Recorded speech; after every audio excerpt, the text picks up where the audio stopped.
और बुलेटिन की शुरुआत इस वक्त की बड़ी खबर से करेंगे। वजीर आजम के मिशन शक्ति खिताब मामले को लेकर एक बड़ी खबर यह है कि चुनाव कमीशन को पहली नजर में ज़ाब्ते की खिलाफ वर्जी नहीं लगती है। जराये के हवाले से खबर है। आपको बता दें कि गुज़िश्ता दिनों वजीर आजम नरेंद्र मोदी ने ट्विटर पर जानकारी देते हुए कहा था कि अब से कुछ ही देर में कौम के नाम एक खिताब करूंगा और अहम पैगाम दूंगा। और उसके बाद वजीर आजम नरेंद्र मोदी ने मिशन शक्ति को लेकर खिताब किया था और उसके बाद चुनाव कमीशन ने इस खिताब को लेकर नोटिस लिया और चुनाव कमीशन ने कहा है कि ज़ाब्ते इखलाक की खिलाफ वर्जी उन्हें पहली नजर में नहीं लगती है। आपको बता दें कि कोड ऑफ कंडक्ट यानी इंतखाबी ज़ाब्ते इखलाक का निफाज हो चुका है इलेक्शन कमीशन के चुनाव की तारीखों के ऐलान के साथ ही। ऐसे में इस तरह की अगर कोई खिताब करता है तो उस पर नोटिस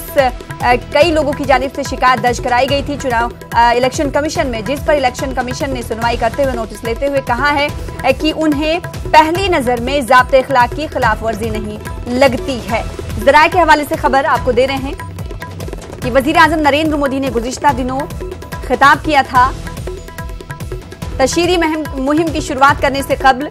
और वजीर आजम नरेंद्र मोदी ने इस ताल्लुक से ट्विटर पर पहले जानकारी दी थी कि अब से कुछ ही देर में यानी 11:45 से लेकर 12 बजे के दरमियान मैं अवाम के नाम खिताब करने वाला हूं और एक अहम पैगाम के साथ मैं हाजिर हूंगा, जिसका नोटिस लेते हुए आपको बता दें कि कई चुनावी पार्टियों ने शिकायत की इलेक्शन कमीशन में। फिर उसके बाद इलेक्शन कमीशन ने इसका नोटिस लेते हुए चुनाव कमीशन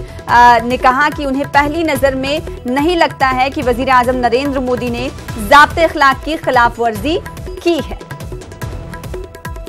निरंजन हमारे साथ दिल्ली से जुड़ चुके हैं फोन लाइन पर। निरंजन,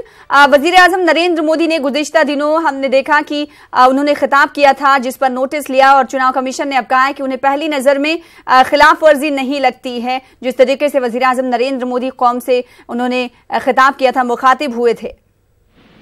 देखिए, नीरज बोल रहा हूं और चुनाव आयोग के सूत्रों से जो हमें जानकारी मिले उसके मुताबिक जो प्रधानमंत्री का टेक्स्ट था मिशन शक्ति के दौरान, उस टेक्स्ट का अध्ययन किया है चुनाव आयोग की कमेटी ने और उसके अध्ययन से, उसकी जांच से कमेटी को लगता है, कमेटी के सदस्यों को लगता है कि प्रधानमंत्री ने अपने भाषण में कोई ऐसा शब्द नहीं बोला है जिससे चुनाव आचार संहिता का उल्लंघन हो, यानी कोई ऐसी बात नहीं रखी है जिससे भारतीय जनता पार्टी को फायदा हो या फिर मतदाताओं को लुभाने की कोशिश नहीं की है। इसलिए कमेटी और कमेटी के सदस्यों को ऐसा लगता है कि किसी तरह का चुनाव का उल्लंघन प्रधानमंत्री ने अपने भाषण के तथ्यों से नहीं किया। लेकिन दूसरी तरफ एक बात महत्वपूर्ण है कि चुनाव आयोग की कमेटी इस बात की जांच कर रही है कि क्या दूरदर्शन और ऑल इंडिया रेडियो की तरफ से किसी तरह का उल्लंघन हुआ है, क्योंकि प्रधानमंत्री का जो भाषण था उसके बाद जो कमेटी गठित की गई है उसके बाद चुनाव आयोग ने नोटिस भेजा दूरदर्शन और ऑल इंडिया रेडियो को कि आप बताएं कि क्या कुछ हुआ था। तो ऑल इंडिया रेडियो और दूरदर्शन के जवाब के जांच के बाद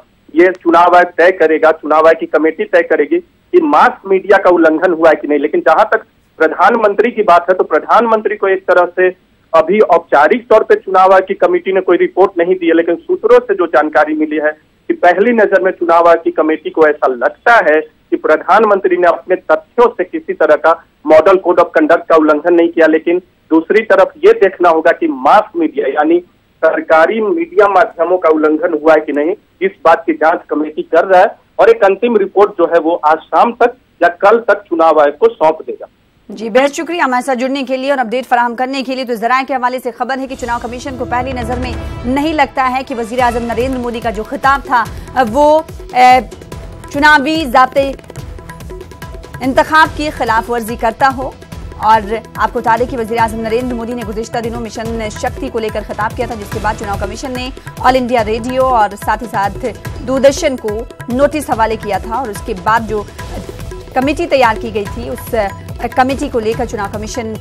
ने कहा है कि पहली नज़र में ज़ाब्ते इखलाक की खिलाफ वर्जी उन्हें नहीं लगती।